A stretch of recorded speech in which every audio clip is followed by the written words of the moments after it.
来继续来看行政院因应着美国的关税，提出着4100亿的特别条例，其中嘛包括要予台电的补助1000亿。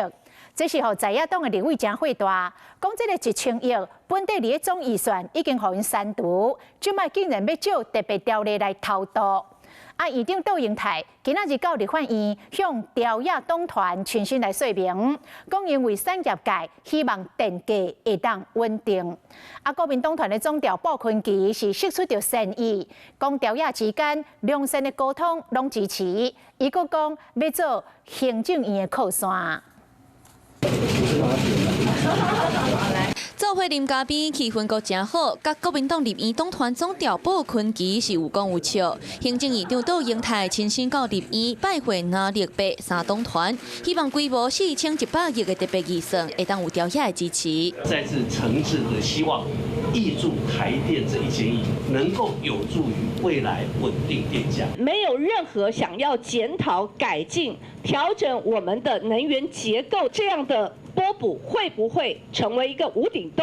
特别条例是非常紧急事项，非紧急事项的部分，是不是可以提追加预算？欢迎乐于来检讨，我们都希望来做行政院的后盾。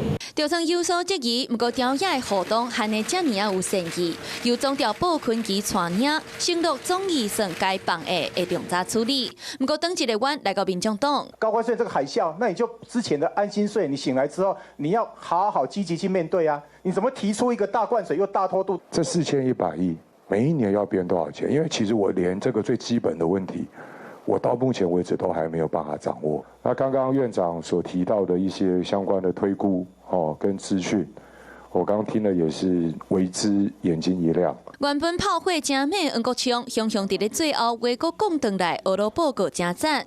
不过对民众党表明，敢若支持产业支持的930亿，其他项目无认同，都应台着透露产业的心声。产业界希望我们的电价要能够稳定，不要在这个关税的冲击底下，又加上电价调整的这个冲击。我们都期待立法院朝野能够捐弃成见，能够正向理性的来对话。看到这么生冷的文字，只有骨头的东西，那这个项目到底是合理不合理，根本没有一个判断。窦英泰向三个党团一个一个拜会，要拼特别预算会当有朝野的支持，量查过关。Hello， 我是张新文。想要抢先掌握最及时的新闻资讯吗？赶快订阅、按赞、开启小铃铛，锁定华视新闻 YouTube 频道。